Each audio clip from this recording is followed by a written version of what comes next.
दोस्तों वैदिक एज, अगर हम वैदिक एज की बात करें तो वैदिक एज को समझने के लिए काफ़ी सारे सोर्सेज का इस्तेमाल करना पड़ता है, लेकिन आज की इस वीडियो में हम आसानी से वैदिक एज को समझेंगे। आर्यंस को पूरी तरह से इंडस वैली की जानकारी थी और इंडस एक ऐसा रिवर है जिसका जिक्र ऋग्वेदा में काफ़ी बार हुआ है। अगर हम होलीएस्ट रिवर यानी पवित्र नदी की बात करें तो सरस्वती को ऐसा समझा जाता था। चाइल्ड मैरिज का कोई सबूत नहीं यानी चाइल्ड मैरिज पॉलिसी को फॉलो नहीं किया जाता था।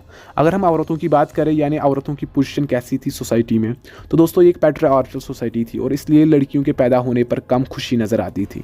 आखिर कैसी थी वहाँ की पॉलिटिकल ऑर्गेनाइजेशन? दोस्तों ऋग्वैदिक पॉलिटी एक ट्राइबल पॉलिटी कही जाती थी। एक स्टेट को बहुत हिस्सों में डिवाइड किया गया था जैसे ग्रामा, विस, जनहा और राष्ट्रा। वहाँ का जो ट्राइबल चीफ होता था उसे राजन कहा जाता था और ये एक मेन सेंटर रहा करता था एडमिनिस्ट्रेटिव मैकेनिज्म के लिए। वहाँ पर विडो मैरिज पॉलिसी को फॉलो किया जाता था और औरतों को ट्राइबल असेंबलीज में शिरकत करने की इजाज़त दे दी जाती थी। उस दौर में भी काफ़ी असेंबलीज हुआ करती थी जैसे विधाता, सभा और सामिति वगैरह।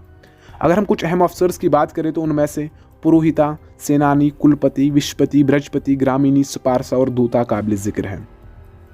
दोस्तों वहाँ की माशी यानी इकोनॉमिकल लाइफ कैसी थी आइए जानते हैं। गाय यानी काउ एक ऐसा जानवर था जिसका जिक्र 180 बार हुआ है और दोस्तों कैटल ब्रीडिंग इनका मेन ऑक्यूपेशन था। ऋग्वेदा में बार्ले का भी काफ़ी बार जिक्र हुआ है और इस अर्ली वैदिक दौर में शिफ्टिंग एग्रीकल्चर को अंजाम दिया जाता था। और अगर हम बात करें धातु यानी मेटल्स की तो कॉपर और ब्रोंज दो कॉमन मेटल्स थे जिनका इस्तेमाल किया जाता था। दोस्तों ये था कुछ अर्ली वैदिक एज के बारे में। इससे मजीद जानने के लिए हमारे चैनल को सब्सक्राइब कीजिए और इस वीडियो को ज़्यादा से ज़्यादा शेयर कीजिए।